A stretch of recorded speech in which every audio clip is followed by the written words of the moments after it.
I just received my Dynamo Hub in the mail, so we'll start off with the unboxing and installation of this bad boy, followed by the setup and installation of a Sinewave Revolution USB charger I picked up. It's going to be a really cool install because this 2023 Salsa Cutthroat has internal routing through the front fork specifically for the Dynamo. So it should be a nice, clean, and neat install. Currently on my bike, we've got the Shimano XT hub, and let's see first glance. The flange of the Dynamo Hub looks quite larger, so I'm going to say we'll need shorter spokes. And I'm by no means a wheel builder, so we're going to take this guy over to the best wheel builder in Ottawa, Fat Moose Cycles, and I'll bring you along with me to have a look. Here we are at Fat Moose Cycles. This is where the magic happens. And that right there is the machine that's going to cut my spokes to length. Very cool. There you go. All done at Fat Moose, Dynamo Hub installed. Let's get back to the garage and get this bad boy on the bike. So we're back in the garage and I got the rotor onto the wheel hub.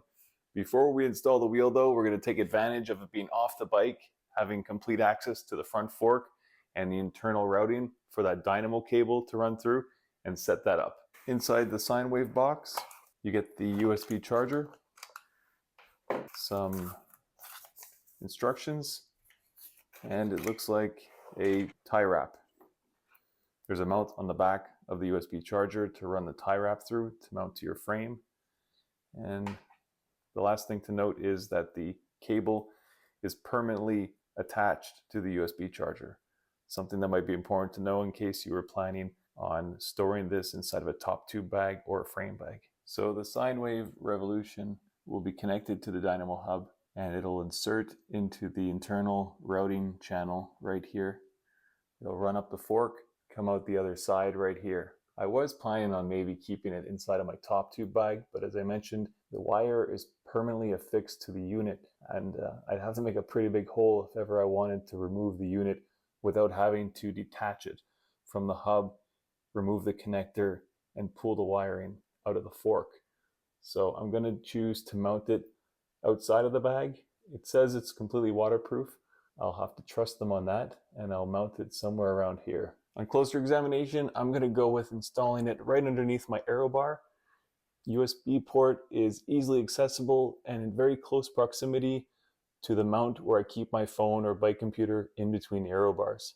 And then the wiring will be in great position to follow along the brake cable, can keep them tied together, and they can part ways, and the Dynamo routing can disappear into its own channel here and pop out at the hub. Guys, do yourself a favor and don't waste a zip tie like I did. This screw was not tightened all the way. I didn't check it, and when I zip tied it to my aero bar, I found the whole USB charger swiveling in either direction.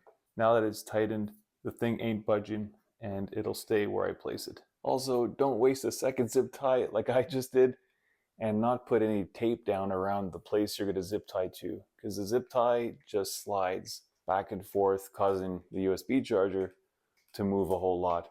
But if I put down some tape around my aero bar and then zip tie around that, it should stay nice and snug and not rotate like it is now. I'm in Canada, so of course I used some hockey tape, and it did the trick. Now with the bare ends of the wire, we can pass it through the internal routing port and keep feeding it through until it pops out the other end at the bottom of the fork. All right, so apologies. The video got cut short. I lost all my footage and I've since sold the bike. But I've tracked the bike down with my buddy, John, just to show you what the finished product looked like. I really wanted to track this bike down just to show you, for anybody considering doing the Dynamo install, how clean and sleek it looks in the Cutthroat with the internal routing right there. It disappears into the fork. Exits right up top here, and I've had it taped alongside one of the brake lines up to the Sinewave Revolution USB hub.